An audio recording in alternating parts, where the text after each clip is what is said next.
Hi, nice that you come here to watch the presentation about creating news, a presentation about an approach to make children news literate and about fake news.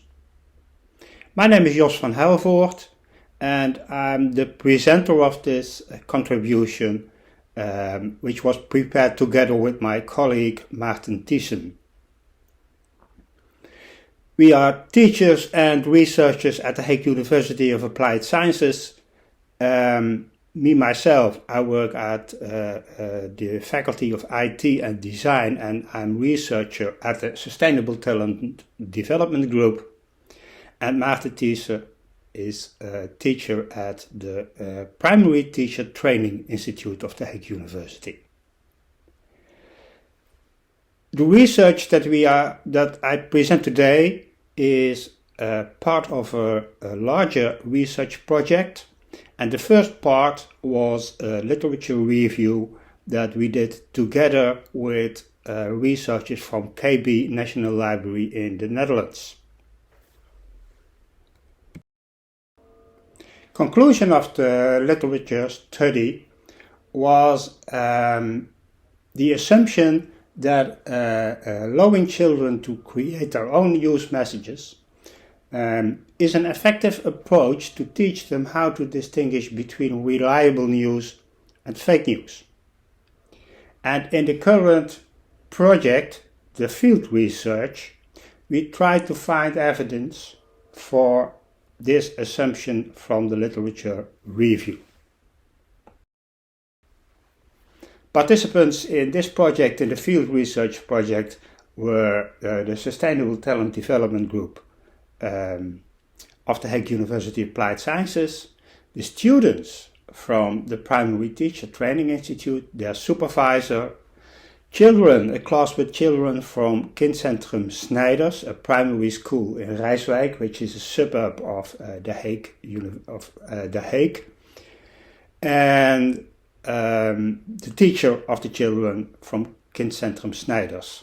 What interesting is that Kindcentrum Snijders is a school where the children from age 6 have all an iPad which is managed by the school themselves.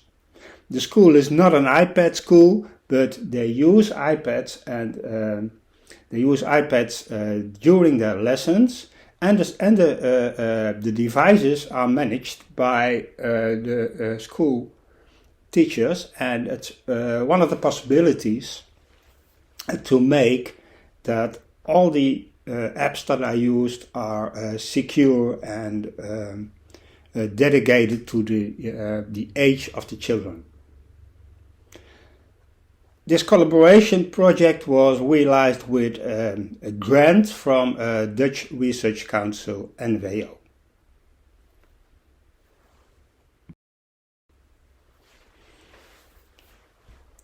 The students from the Primary Teacher Training Institute, they had a project assignment. We designed the project beforehand, of course. And the assignment for the students from the training institute was that they had to design themselves a series of 5 lessons with the purpose to teach children in the age of 11 and 12 years, a combination group of the 2 last classes of the primary school, what fake news is, how fake news can be created and why it is created, and how you can make the difference between fake news and reliable news messages. They had to design the lessons, but also to execute the lessons, and the basis for the design were 3 parts: 5 didactic root forms, PowerPoint presentations, and 5 Kahoot quizzes. What we did in the project design is that we decided to end each lesson with a Kahoot quiz and to monitor the progress of the students during the 5 lessons, each lesson in another week. So the Kahoot quizzes were decided to use for the measurement of the progress of the children. The learning content that should be in the 5 lessons was on one hand a bit theoretical, media theory about which are media organizations, how are they organized, what types of content do there exist, what are the effects of media, and what they did. What the children at the end of the first lesson did was the recognition of fake news using checklists. The second class was about media evaluation using internet resources, and from class 3 on they created messages themselves.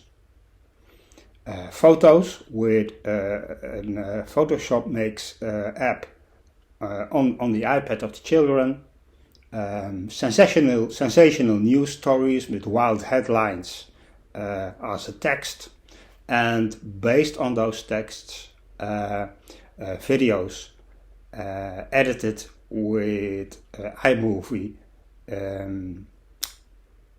on the iPad, also an app on the iPad. For the Kahoot quizzes, we used 5 quizzes with in each quiz 10 true untrue items. And here you see an example of such a Kahoot true untrue item. It is a screenshot from a website in Dutch, and children should indicate whether this message is true or is untrue.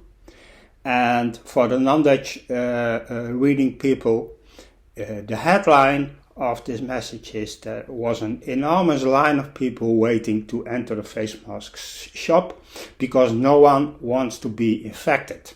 And what we see is in the sun a row of people without any face mask waiting all together, not standing 1.5 meter from each other, waiting to buy a box of face masks in the small shop there behind.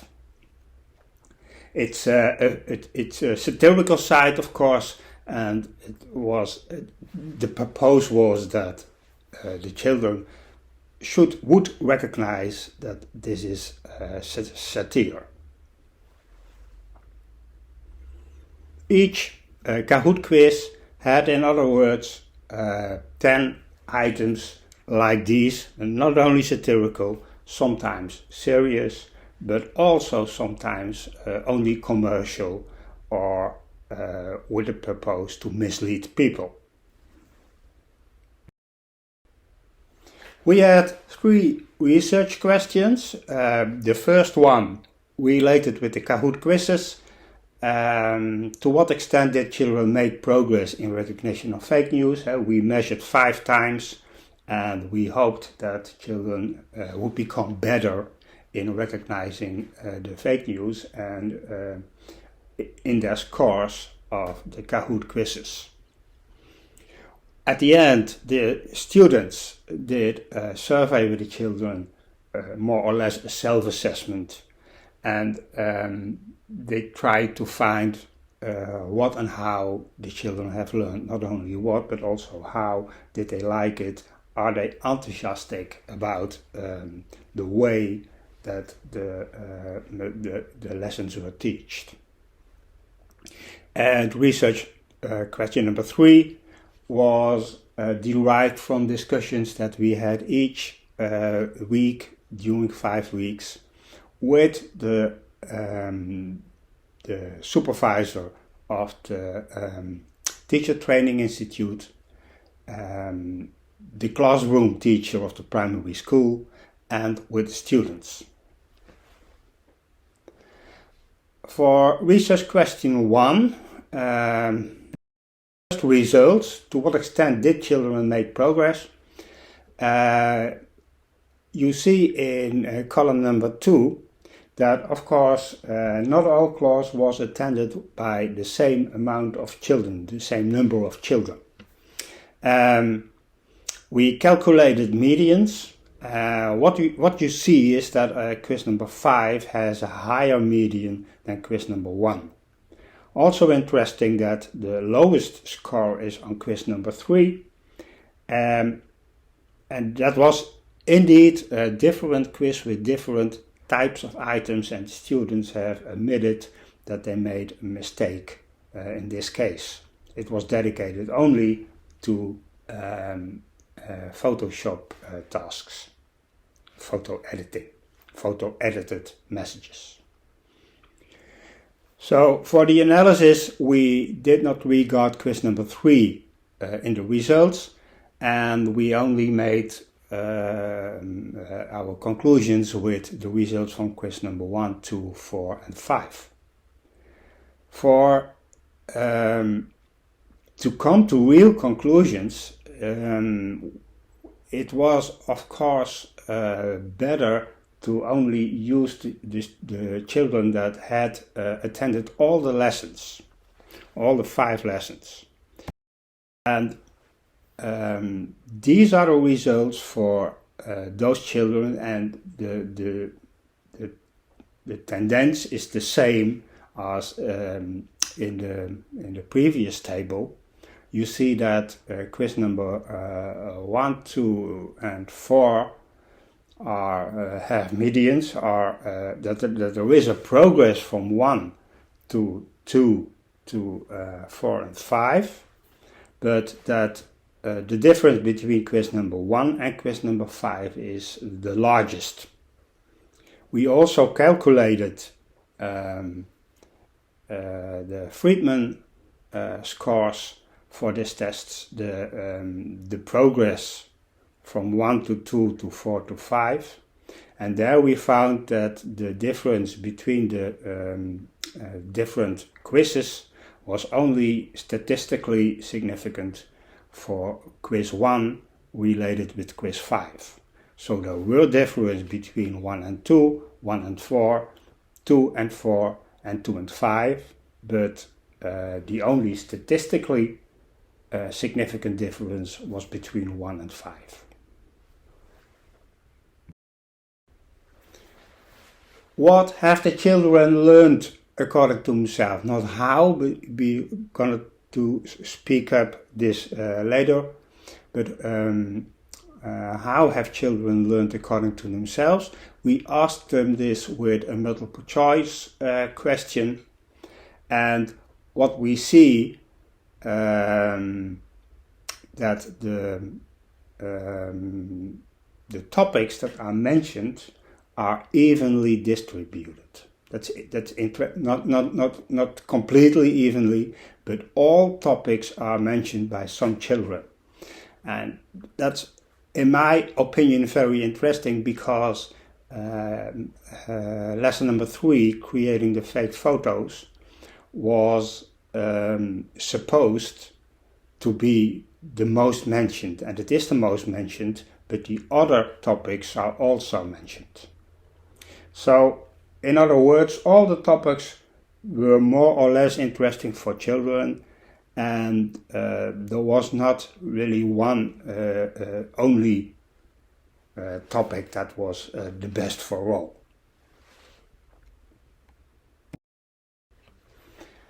When we discussed the learning experiences of the children, we concluded 3 important points. We were sure that the children appreciated the workshops. And we know this, for instance, because children from a parallel group who have a lot of contact with the children in the class that we worked with, also the children from the parallel group asked to get the Photoshop app installed. So it could not be else than that the children have talked with their schoolmates on the lessons that they have experienced. The students succeeded also, and we saw this in reality happening, in stimulating the children to investigate the reliability of messages on internet. And this happened from class number 2 on. This was the topic, as I mentioned, of class number 2, and in all later classes children used the internet to check messages when they did the Kahoot quizzes. And the third point is that we really experienced that children succeeded in creating very nice products, which also means that they had a lot of fun in working with these materials. I have some examples. The left one is from class number 4, the story with a wild headline. The translation of the headline in the story is that a child jumps off the roof because of an alien, and you see indeed an alien shooting and a kid jumping off the roof of an apartment building. The other 2 images are from class number 3, where they edited their own photos and pictures with backgrounds, etc. Nice examples of the products that the children created. Conclusions. We have strong indications that the children became better at recognizing fake news. You can say that there is a causality between the execution of the classes and the progress of the children, but that they became better, there is no doubt about it.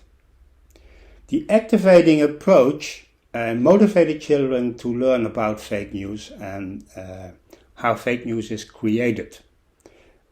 The motivation of children is also appeared because of the questions of the parallel group of this group of children. And the third conclusion is that the Kahoot quizzes that we designed for the measurement of the progress of the children appeared also to be a motivational factor for the children to do their best to make the difference between reliable news and fake news, and to get the best scores for the quizzes.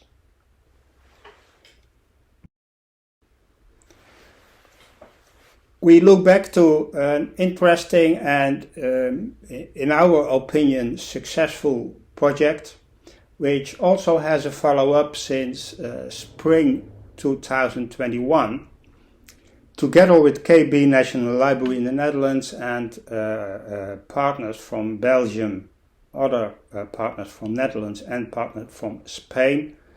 We are going to investigate other types of innovative interventions to combat disinformation, in this case explicitly related with the COVID-19 pandemic. The format that we use are train-the-trainer workshops for couples of teachers and public library employees, and to